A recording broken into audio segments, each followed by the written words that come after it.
The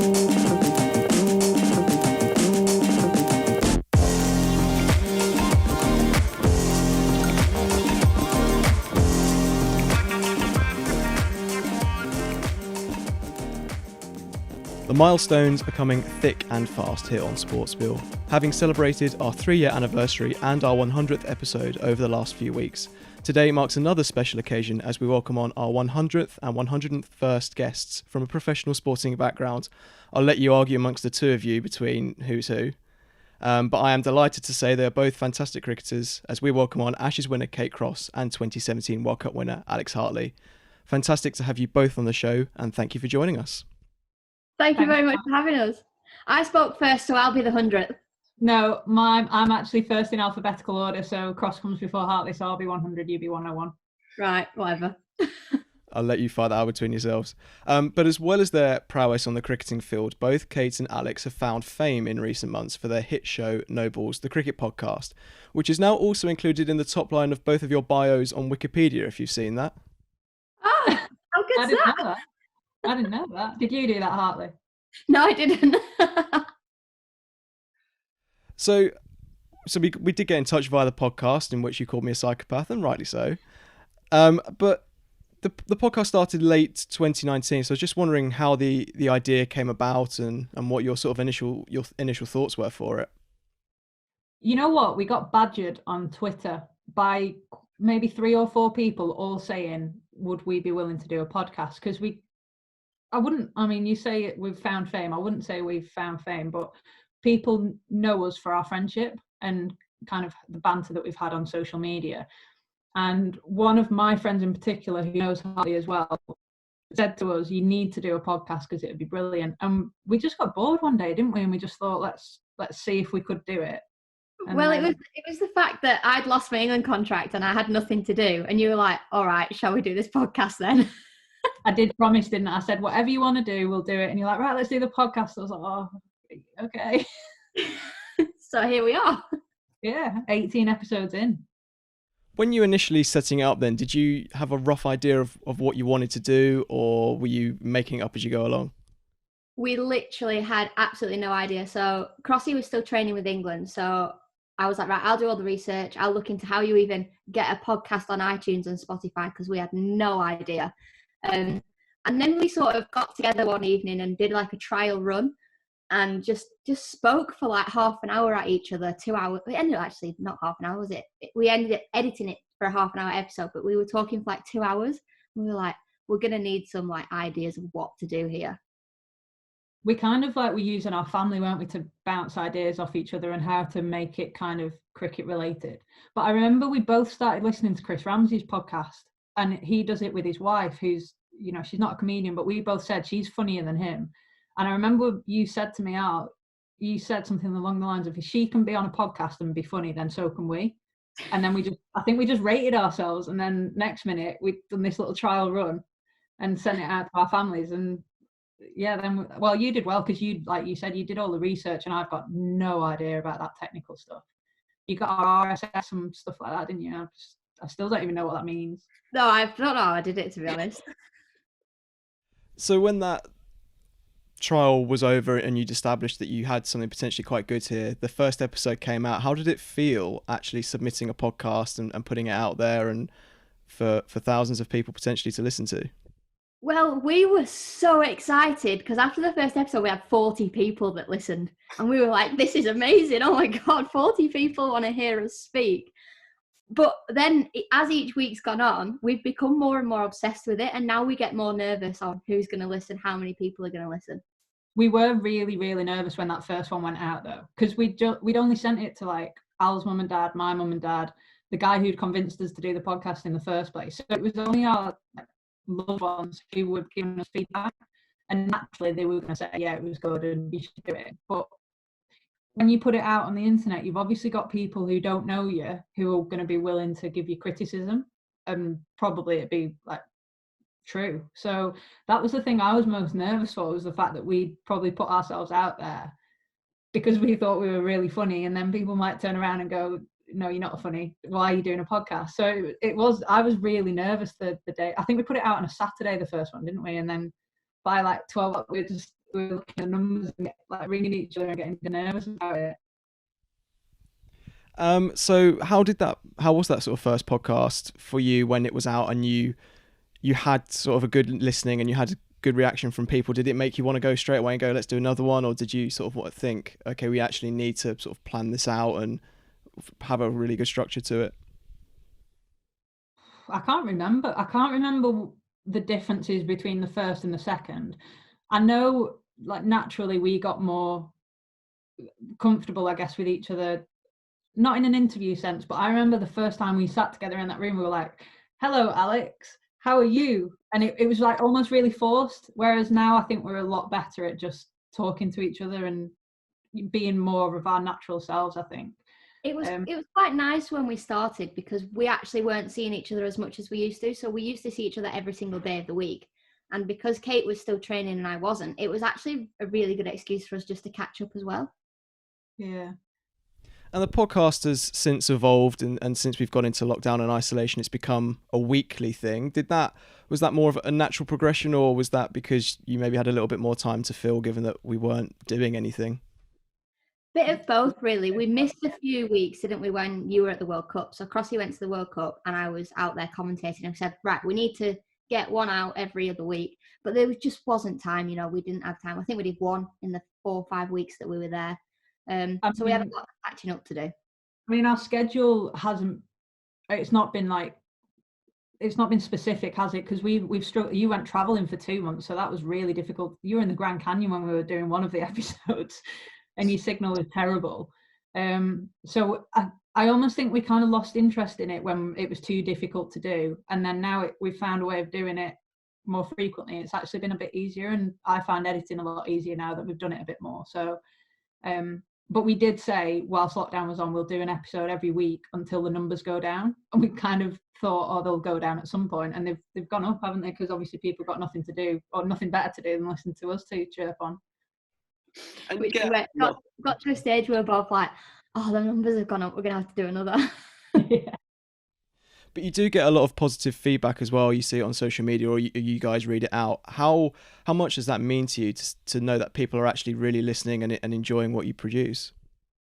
I found it all really strange because obviously we're used to people coming up to us at cricket games and on cricket fields and asking us to have a little chat. And the fact that we're getting 50 or 60 emails a week of people wanting to talk to us and wanting advice on things or wanting questions answered, I just think this is actually this could be something really good. I think as well, we get regular people that send us questions in, but then I've noticed in the last couple of weeks I've got like names in the inbox that I've not seen before. So it's obviously either new listeners or people have passed it on to someone or however they've got hold of it. But I think it was when we started getting more and more emails that I realised that like people were genuinely interested in it. Because when you get the same people on Twitter giving you kind of the same feedback, you almost think, is there only 4 or 5 people out there that are listening to it? When you actually, like Al said, you see these people getting in touch, you think, they actually do, they want to be part of it and they want to get the question read out or their advice, whatever it might be. Speaking of advice, one thing you like to give a lot of is relationship advice. How did that come about? This is my ultimate favourite thing because me and Kate are both not really great with relationships. It's like the blind leading the blind, isn't it? Like someone messages us in and we're absolutely terrible with relationships. So I don't know why people think they should come to us, but they do. They keep sending them in. I think it's brilliant. I think it's because we give terrible advice. So I think people just want to see how bad we can get. Was there one specific example of an email in that set that off, or did you say to people, we'll answer anything? I think we did get an email. Yeah, it was just an email. We didn't ask for it. Because the guy who hit the girl he fancied in the nets on the head with the cricket ball, that's what started it. Yeah, that was Maxwell's episode, wasn't it? That was so good. And you told him to do a Tick-Tock. I mean, that's the standard of advice we were handing out, so it's not great. Are there been any other particular highlights of pieces of advice you've had to give? Last week's of us telling someone just to bin somebody off because we were like, nah, we wouldn't put up with that, bin them off. You told a young girl to pack in cricket.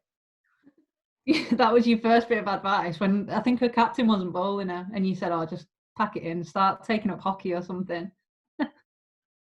So take our advice with a pinch of salt, I think. We take them in the hockey world. But one thing that we mentioned there is that you're giving just general relationship advice, but it is a cricket podcast, but it's not a podcast just for cricket people. It's a podcast anyone can understand and listen to, a bit like that Peter Crouch podcast or House of Rugby. Was that a sort of vibe that you wanted to go for when you initially set it up, or is that something that's just progressed naturally? I think that's just progressed naturally. We set it up as just two friends chatting, talking cricket, being like, if anyone has anything that they want to ask, get in contact. And a lot of the questions were all cricket based. And as the podcast episodes have gone on, the questions are now developing into other sorts of things, which is quite nice, leading us and keeping the podcast moving. Yeah, we never really had a plan, did we? We always had, like, the LBW is the only thing that we've really kept consistent all the way through. Everything else we've kind of flitted in and out of. And that's what I think I mean when I say we've kind of developed and got better at how we communicate with each other, because I think my mum said how, like, she said that they'd flow a lot better now, because we thought we might need little bits of music, didn't we, to fit bits together, and then suddenly we don't even talk about that anymore, because first of all, we won't have to do it, but second of all, we don't need that anymore. We just kind of float through the episode. So yeah, it's actually, we've never really talked about it and how it's developed, has it? So for us, this is probably like the first time we've actually picked it apart. And it was, I mean, one stage. Go on.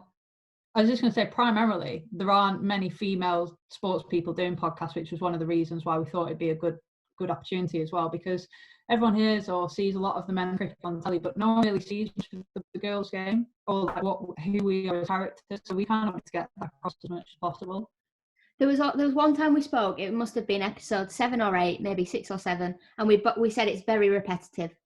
And we were like, right, how can we mix it up a little bit to try and shake it up? Because when we've listened to previous podcasts and they've been the same the whole way out, we've both lost interest in them. Yeah. So we're trying to keep it fresh. So if you've got any ideas, let us know. Yeah, pass them on. I mean, we're a slightly different podcast in that we're all about the athletes. Like, no one knows really who we are, so it's just about you guys talking as much as possible, so I can't give too much help there. But speaking of the LBWs then, like, and those little segments, how did the idea for the LBWs come about? Because that's probably one of my favourite bits, is just listening to you guys just giving that, and it's a cricket related theme. Was that, again, just a bright idea or just something that evolved? We could probably go back to our WhatsApp chat, couldn't we, and find that out. I remember you'd done something, and we were sat in your living room. You kept your trainers on inside, and I said, you are weird. And then we thought that could be a good little segment of, like, people coming on doing the things that they find weird. And then it occurred to us that LBW's a little bit weird, obviously, is a cricket thing. So then that's when we thought we'd try and have, like, a cricket theme throughout it. But there was loads that we tried that just, like, we were going to talk about cricket every week, weren't we, and what was going on in the world and who was playing and who did well. And then we thought, you can just go on BBC Sport to look at that. No one's going to want to hear me and Al talking about Quinton de Kock getting 100 or whatever. And going back to something you mentioned a couple of minutes ago, Kate, you spoke about how there aren't many female cricketers out there recording podcasts, and there actually aren't that many female sporting stars out there. I'm sure you've probably both seen, like, the reactions to BBC Sport posts and Sky News posts about, like, the WSL and things this week. For you guys as female athletes, how important is it for you to be putting yourselves out there and getting yourselves known at this time? I think it's really important. Probably one of the next steps for us is to try and branch out and get different types of guests on our podcast. So we only ever really have the England cricketers on because they're just easy to get on.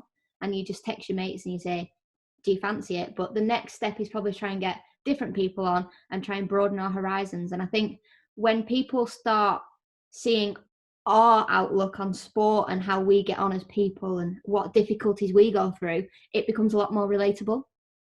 Yeah, I wouldn't say that we did it to get ourselves known, did we? We kind of just did it to see how it'd go. That probably sounds really daft, but we just thought, we said to each other, we're funny together, why don't we show everyone else? Yeah, and there's been loads of times where, like, our mates have said to us they really enjoy our company, especially when we're kind of, like, at our liveliest or taking the mick out of each other, whatever it might be. So I think we kind of just fed off that. We didn't do it to be famous in the podcast world or anything like that. And more than anything, I found, I don't know about you might not say the same here, Al, but Wednesday, which is our recording day now in lockdown, is my best day of the week, because even if we come into the podcast and we're in a bad mood at the beginning, we've cried laughing throughout it. So it's, it just, even just for us two, selfishly, it's like a really good day for us, and like I feel loads better after it. And then I've got to edit it and I've slumped down again. Yeah, we actually, when we recorded with Soph last week, she texted us straight afterwards. We finished at like 10 p.m, didn't we? It's a really late one. And she said, I can understand why you do that. I've had an absolute laugh over the last hour. And that's the reason why we do it, because we just really just enjoy it. And that definitely comes across. I've enjoyed every episode I listen to, and it is genuinely really funny. On the similar sort of note then, what are perhaps the funniest or favourite moments that stand out from recording the podcast so far?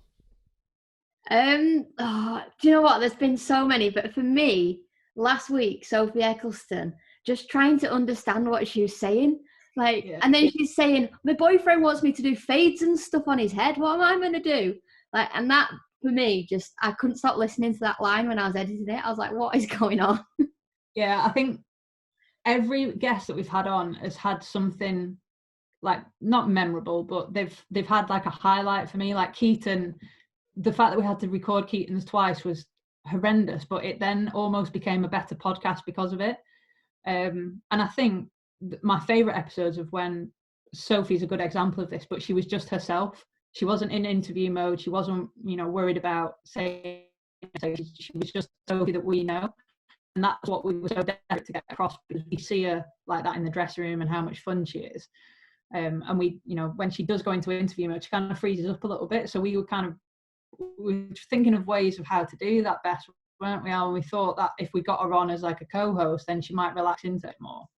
I mean, we tried to ask her a couple of serious questions, and I said, how does it feel? Like, do you feel pressure being the world's number one bowler in the world? And she's like, I'm not good at anything else. I was like, right, this podcast is not going to be serious.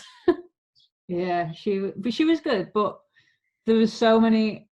Some of the highlights for me, I think, were the ones where we'd not spoke to each other because you were traveling, and then we got that, like, it was a good opportunity. The one that stands out for me was when you were at Disney World or wherever you were, and it's the Jurassic Park theme tune was playing in the background, and it just epitomised how much of a shambles our podcast is, but also like kind of how real it is. And we're not very good at editing, but it doesn't really matter. Nah, that's all good fun, and I think it actually, having the rawness of it actually makes it more enjoyable to listen to rather than something that's so polished. But you spoke there about how you've recorded when you've been in different countries and things like that. How challenging has that been with time zones and Wi-Fi and all of those sorts of things? Well, when I was traveling, it was a nightmare, wasn't it? Absolute nightmare. Yeah, we almost racked it off, didn't we? We just said, like, let's leave it for 2 months. I mean, we'd only sent out 3 episodes at that point. I don't know who we thought we were, but it is, now that we've got our system, it seems easier, but the time difference was just the hardest. And especially when I had commitments like training or matches, and you were just so hard to get hold of because you were, like I said, you were in the Grand Canyon at one point. I mean, there was actually an episode where we recorded it. It took us like forever to arrange a plan, and I'm sat outside Five Guys on their Wi-Fi trying to Skype Kate, and I've got my headphones on and recording it, and I start editing it on my bus, which was like a 4-hour journey to Mississippi or wherever I was going. I have no idea.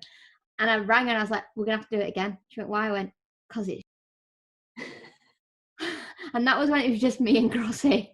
But you'd only had your 45-minute food break at the services, hadn't you? So we tried to squeeze it in. I think we've learned a lot of lessons from that, and the times where we've been in a rush, they're the worst ones, because we're constantly looking at the clock and thinking, right, we've only got 45 minutes to get this done. Whereas when we've got a full day to just laugh and plan and do, then we're a lot better. I say plan, we don't really do much planning, do we? Only if we have a guest on do we plan. That was going to be my next question. How much of it is planned, or does it just flows naturally? Like, you've got a rough structure and you just go for it. I'll show you how much planning. Let me get my notepad. While she's getting a notepad, if we've got a guest on, we always like set out some questions for them that are a bit like the obscure type of questions that they're probably not going to get in the media. So we'll ring each other maybe the day before or the morning before we ring a guest, and have that all set out. But if we're just going through the emails, then we literally just crack on, don't we? And just, if one of them's no good, we'll just edit it out. Episode 13. 4 pages. I think we, to be fair to us, Al, we do plan a bit more now. Yeah, we do. Well, I always write down my trough and peak of the week, because otherwise I can't remember anything. And we obviously ring each other the day before to plan the questions for our guests, and that's it really. Yeah, like we'll record on a Wednesday. We won't plan anything for that because we've got about 25 emails to read through. So we'll just kind of sift through them. If some of them are no good, we'll go leave them. If they're fine, then obviously we'll keep them in. To be fair, I wasn't expecting our one to be read out, so... Yours got read out because you did a psychopath move. For those who listen to SportSpiel that maybe haven't listened to the podcast, I admitted for some reason that I'd started listening to Nobles, the cricket podcast, in reverse order. I quickly sorted that out, but why I felt the need to admit that, I'll never know. Why would you do that? Because I'd seen the podcast and I clicked the first one on iTunes and I listened to 3 or 4 in a row and it was just going in backwards order as I was doing my work. So... The only thing, the only saving grace that you've got is they're not really linked. You're listening to SportSpiel, the Players Podcast. One thing you've alluded to there is how much you enjoy recording the podcast, and the friendship you guys have is evident, and it's clear to see how well you guys get on. But I was just wondering if you could go back to maybe the first time you met and sort of what your memories are of that and first initial impressions of each other. Crossy was scary, I'm telling you now. She was a few years older than me and she's just got this resting face. But no, for me, like, I'm sure I spoke about this in a previous episode of our podcast, but obviously not with you guys. Crossy was one of my idols because she played cricket for England. She was in the England Academy. She was somebody I wanted to be. So I got my claws in and now we're best mates. So, well, I don't think a lot of people would know. We're not the same age. There's 4 years difference with us. 3 years? I'm not sure. But Al was this little kid who came and played, I think it was the under 17s for Lancs. Was that when I first met you? Might have been the 15. You were young anyway, and you were the same person that you are now. Like, you don't think before you speak. There's no filter. It just all comes out. And I remember rolling my eyes. So I still roll my eyes at you, don't get me wrong. But like, she was just this little kid who didn't care. And in cricket sense, she was there to prove a point as well. Like, a lot of people I mean, if you listen to the podcast, and you'll have heard some of the stuff the coaches used to say to her, but like, she was just always there to prove a point and wanted to play for England, no matter what that took. We weren't really good mates, were we? We only became mates when you got into the England side, and we'd been in the England Academy together. We'd played Lancashire cricket together, and we weren't good mates whatsoever. We used to share lifts to England Academy stuff. In fact, go on, you can tell this story. So, right, this is one of my all-time favourite stories. Kate had just passed her driving test and we both were on the England Academy, and our parents obviously knew each other through watching us play for Lancs together. And my mum rings Dave and Christine Cross and said, "I'm really sorry, I can't take Alex this week. Please, could she jump in with Kate?" Kate texts me saying, "Hi Al, no problem. Can you meet me at the services?" Yeah. So we go to Loughborough, fine and dandy. We get there. On our way back, she crashes the car. But I was 17. You would have been, what, 14, 15 at the time. I slammed into the back of someone at some traffic lights and thought, oh my God, I've got a passenger in the seat here and she's a young girl and her mum and dad are never going to forgive me.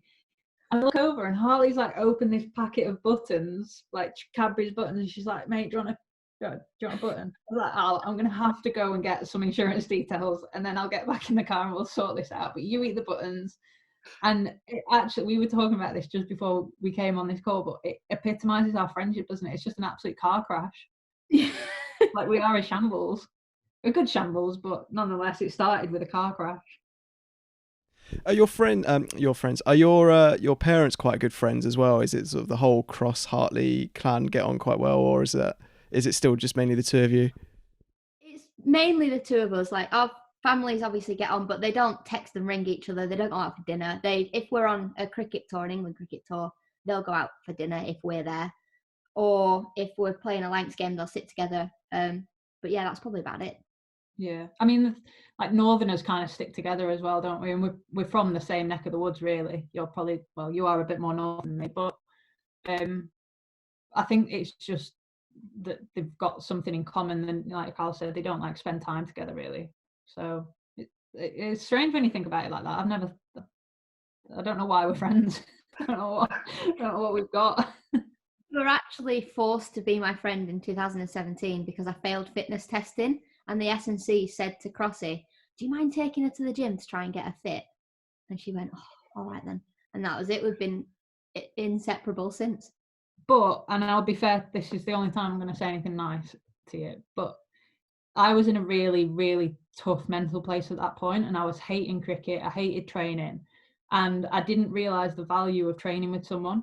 And then our S&C did ask me, he said, "Would you mind kind of taking Hartley under your wing and taking her to the gym?" And that was when we started spending more time. And we only gymmed, didn't we? We didn't do anything outside of cricket or gym probably until a few months in. But Hartley, like, going back to what she was like as a kid, she was just there for the pure enjoyment factor, and that like really shone through to me, and it made me realise what I was doing not wrong, but why I wasn't enjoying my cricket so much, because I was just putting so much pressure on myself to get everything right. And Al was there going, "Oh no, it's fine to make mistakes, it's fine to make a tit out of yourself, and you know, whatever it might be." And she kind of taught me that you can still have fun while you're doing something professionally. Is that something that you found throughout your friendship then, is that, you know, when one of you is going through something difficult, that the other one is there and is able to help you through that? Yeah, I've never relied on someone so much in my life as of like from September to December, from when I lost my England contract. And Crossy was just there for me every single moment of every single day. You know, if I couldn't sleep, she was up talking to me. If I felt like I was really depressed and I didn't know where to go, she was there. And I'd like to think vice versa. I think it helps, Al, that like you, up until probably September, you'd not really been through anything as like not traumatic, because obviously there were things in the world, but I don't remember you ever really having a phase in life where you struggled so much. So whereas now I feel like you've been through something, you see it from the other side as well. So you kind of understand where I'm coming from when I have a bad day now, and vice versa. Like I understand what you're going through. I mean, I've got 5 cards in my bedroom of people who've tried to cheer me up during lockdown when I've had bad days, and every single one is from Kate. So that just shows we take the mick out of each other, and we come across as if we're so cold-hearted towards each other, but we do actually really care and love each other. Yeah. Don't let the secrets out of the bag, Al.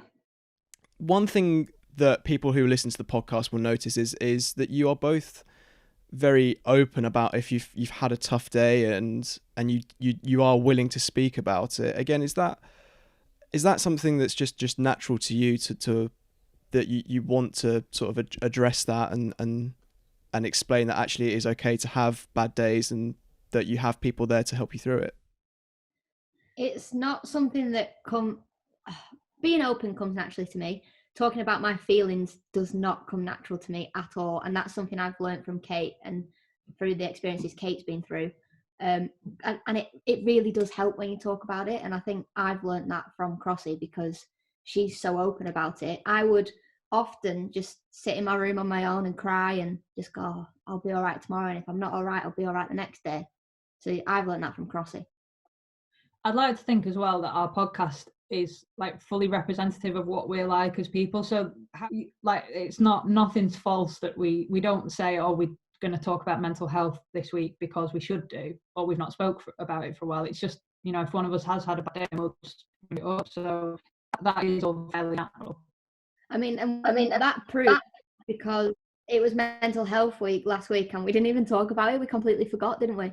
Because we were both in an all right place and we were both having a good week. And so you texted me on the Friday going, oh no, we forgot about that. But that's just, it didn't matter because we've spoken about it in the past. And you also did, for those who haven't read it, the piece with BBC Sport as well, which is a fantastic read for anyone who does get a chance to listen to it. So you've talked about there how that you are actually very nice to each other, but as you have alluded to, it's quite savage and quite blunt on the podcast. Twitter feuds as well. There was a point where one of you unfollowed the other and the other blocked each other. I guess, can you sort of explain what happened there? Because it got a little bit confusing. Yeah, I'll take that one. So Hartley had an obsession early on in lockdown with Tick-Tock, and I didn't mind it, but then she put this horrific video up of her dancing. And it wasn't even the dancing that was the worst bit. It was the fact that she'd taken her shirt off and was doing it in a sports bra because she'd lost a bit of weight. And I was just like, you know what? I'm not sitting here and watching this. So I just unfollowed her. And then as a retaliation, she blocked me. Well, I purely blocked you for the podcast because she unfollowed me and people noticed. People were like, whoa, Kate's unfollowed Alex. Like, what's going on? So I was like, you know what? For next week's episode of the podcast, I'm going to block her. Fair enough. And Kate, what are your views on Alex's TikTok videos in general? I don't mind them. Some of them are actually really funny, but it's the ones that don't make me laugh, or the pointless ones. They're the ones I don't understand why people do them. And that's, to be fair to her, since she hasn't done any of those and she's only sent me funny ones. So, but I'm like that with you with anything. I'm like, if you train with your shirt off, I'm like, what are you doing? Do you know what? I've lost 7 kg or something stupid. I was like, I'm taking my kit off.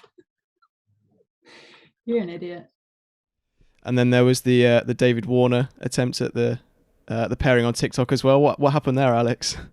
Right. So I had a couple of messages like, why have you done it on your bed for a start? But if you watch all my other TikToks, I do them on my bed and in my bedroom because I feel a bit embarrassed doing them around the house in front of my mum and dad when I was living at home. So I got on the bed and I had my cricket bat and I and I smashed the light above my head and I was like, oh no. I had a helmet on. Oh, it was just a disaster. That was brilliant though. That was the funniest one I've seen you do because it was just so horrendous, and I really, really hope David Warner saw it too. I think we all certainly do. One of the other things as well that comes across is the amount of banter you have with each other on social media as well, and that's actually really refreshing to see because sometimes professional athletes can be quite sanitized, so it's good to see you two having a laugh and a joke. But how much do you actually enjoy spending time on social media and the different platforms? That's really interesting, isn't it? Because yesterday I had a no social media Sunday. I just thought I'd try it. I heard it on another podcast actually. So I just blocked all my apps that were social other than WhatsApp so I could talk to people. And I genuinely, like, I didn't miss it. And at night time, and I slept really well last night. But like normally at night time, I'm scrolling through my phone just pointlessly. And I said to Al, like, the amount of times I just picked my phone up, realised all my apps were blocked. So I put my phone back down. Like, really surprised me, and it made me realize how much I just go on social media because. But we do. One of my favorite things on social media is when Hartley puts a new photo up because I sit there for 5 minutes and think, right, what is my funny comment going to be? And we don't put nice comments on each other anymore, do we? It's just savage comments. But I love going back through Crossy's posts and like back to 2013, and she'll have put a picture on holiday saying not coming home. And I'll be like, did you come home? Did you? How's the holiday going? But we genuinely text each other going, right, what can I comment on this picture today? Yeah, nothing. In fact, the only time I commented on something, I had to text you, didn't I? Because your dad shouted at me. Was it on Twitter? Yeah. I can't remember what I said, but I thought I'd gone too savage on you because your dad replied to the tweet as well. And I thought, oh no, Dave Hartley's getting involved, that I'm in trouble. But it was just more banter. But we've never made each other cry. We've never upset each other. Like we're so different, but we're the same person at the same time. And our bluntness and our savageness is just part of our sense of humour. We all often say, don't we, if we don't laugh about something, then we'll probably cry about it. So we'd much rather see the funnier side of it than have to sit and comfort each other with tears and ice cream or whatever. So is social media something then you enjoy as athletes and as people spending time on there, or is it something that you almost feel like you have an obligation to do, I guess, in a way? There's two sides of that. So for me, I actually really enjoy it, and I enjoy just putting stuff on Instagram. I'm not so much a massive Twitter user anymore. I just use that for the podcast. But there's another part of me that thinks if I was a male cricketer and I'd been as successful as I am as a female cricketer, I wouldn't have social media. Any particular reason for that? I think just for the sheer amount of messages that you get. So even now, me, with only the followers that I have, I still get abuse on social media and I still have people messaging me being like, you're fat, you're ugly, you're rubbish at cricket. And I just think if I was a male cricketer and had such a bigger following, it would be so much worse. Because, the men just get so much abuse. And I think the thing for me is that people think that you're just anonymous on the internet. And then Al's very good at this, but like I've started calling people out on if someone remarks on something or says something out of order, then, if you put them back out there and say, well, why have you got the right to say this to me, but I don't have the right to say something back? Suddenly they're like, oh, I'm really sorry. And it's interesting how many people backtrack quickly once you've like highlighted them and what they've said. It's very interesting to hear, because in hockey we have a lot fewer followers, but the athletes who do have a bit more following say they do get a lot of messages, and they're almost like scared to call people out sometimes for fear of like what we and the comms team will say. But actually, like I know I've seen both the way both of you have done it. It actually works, I guess, in some occasions. Yeah, I think Kate's got to be more careful with what she says, because she's still a professional cricketer and still plays for England and represents England, whereas now I do not care. And if you call me out or you say something, it's going back at you and you're having it.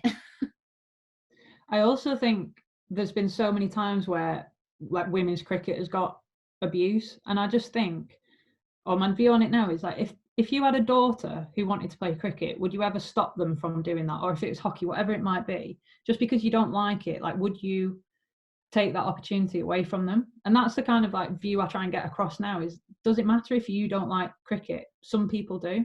So why waste your time like using a pointless comment that doesn't help anybody, to say it? It blows my mind, actually.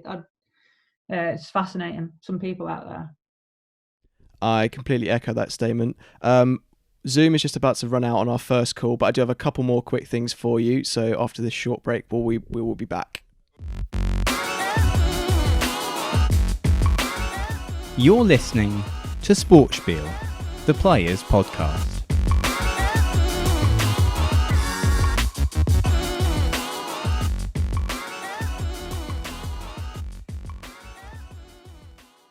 Welcome back, SportSpiel listeners. And as we discussed earlier on in the podcast, we wanted to bring you a sense of what it's like to be listening to the Nobles Cricket Podcast. So we've brought across a couple of the segments from the show to give you a taste. And then if you enjoy listening to it now, then you will enjoy listening to it in its entirety. So first of all, I've got a few LBWs for you to answer.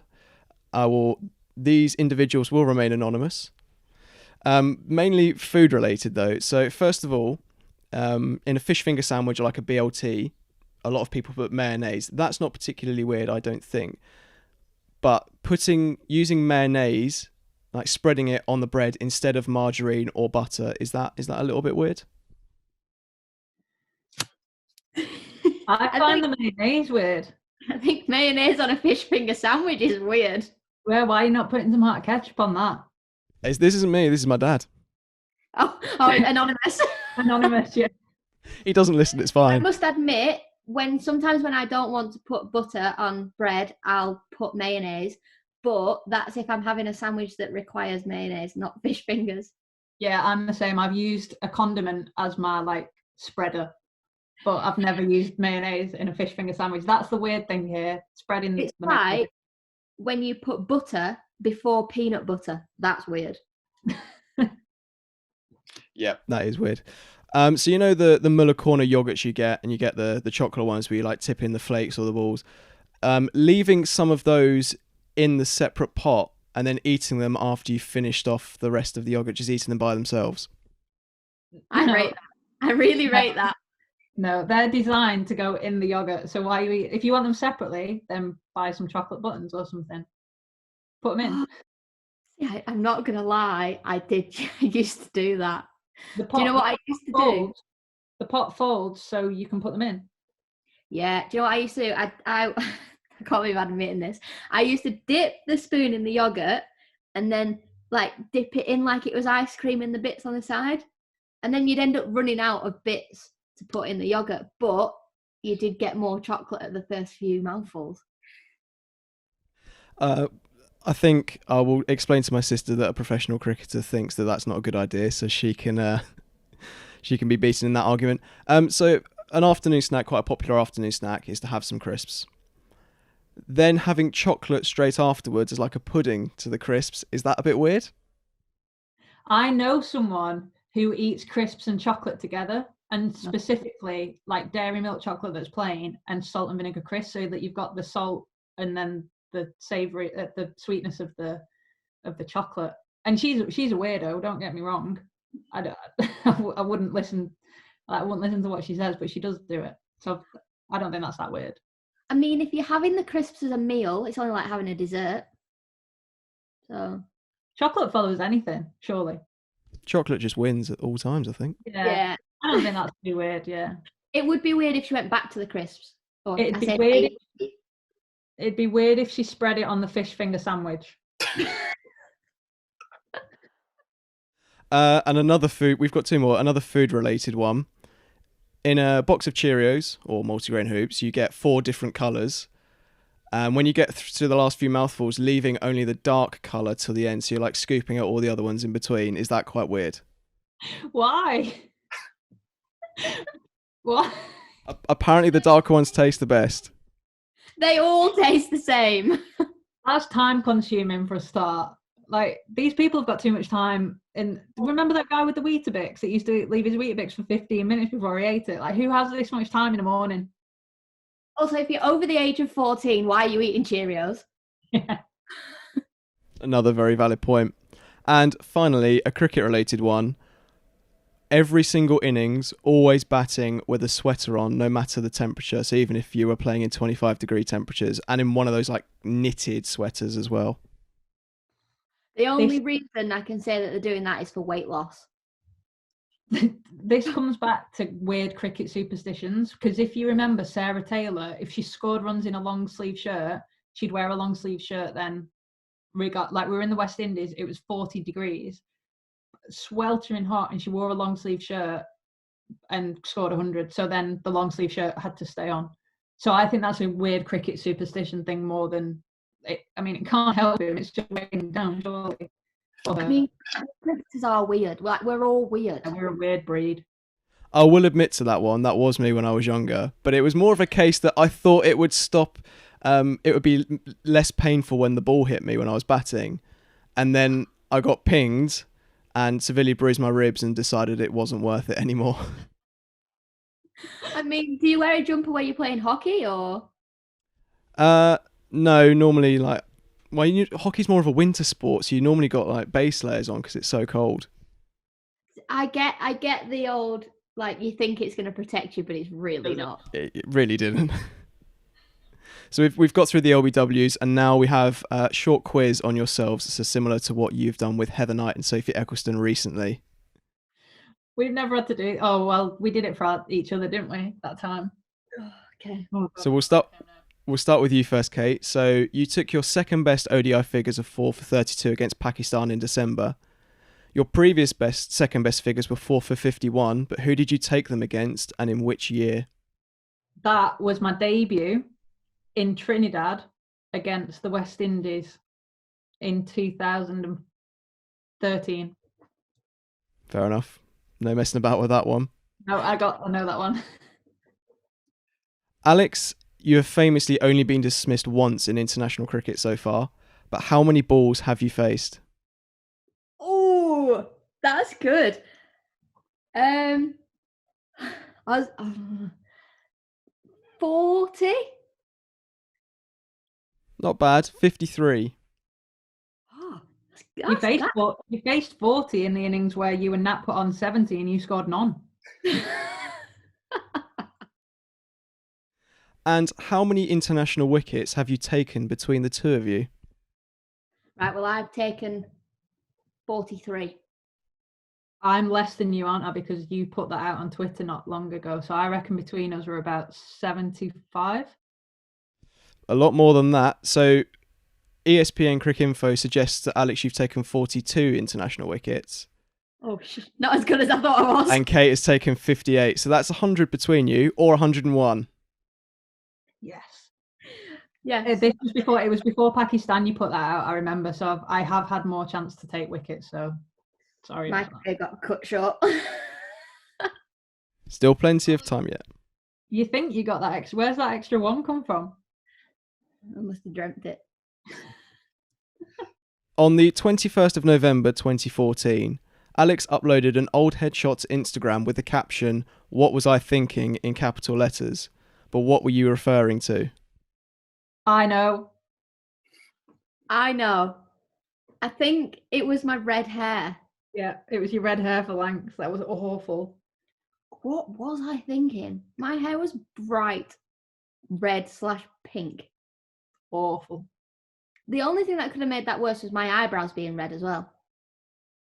It was all awful. Did you dye your hair red to tell people you played for Lancs, or was it more of a just you wanted to try that colour out? It almost looks like I've lost a bet, doesn't it? It was that bad. But I just genuinely thought it looked all right. And finally, one for you, Kate. On the 19th of May 2015, you uploaded a photo of Heather Knight and Lydia Greenway to Twitter using the caption, "Things have jumped up a notch in Essex." But what were they doing?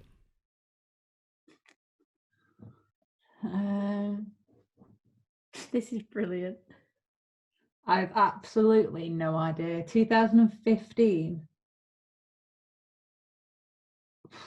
I dread to think. It's obviously not rude because I wouldn't have put that on Twitter. Were they in Nando's?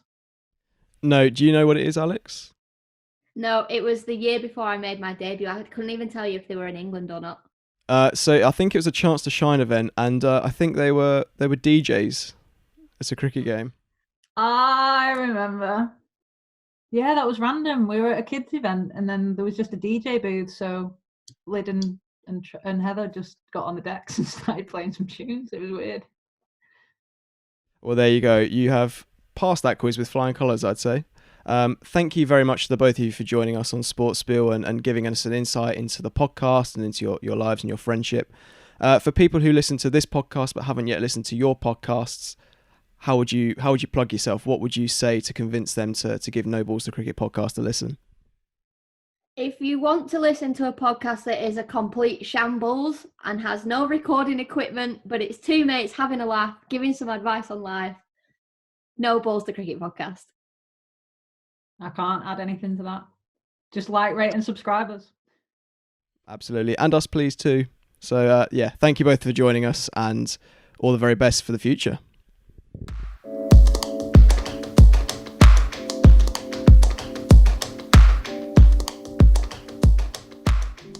A massive thank you once again to Kate and Alex for joining us. And if you've liked what you've heard, then make sure you check out No Balls the Cricket podcast, available from all of your usual providers. Please also remember to like, rate and subscribe to SportSpiel, and you can also follow us using the handle @SportspielPod across social media. Alistair will be back in 2 weeks' time with another fantastic interview for you. In the meantime, stay safe, stay well, and just enjoy listening to podcasts.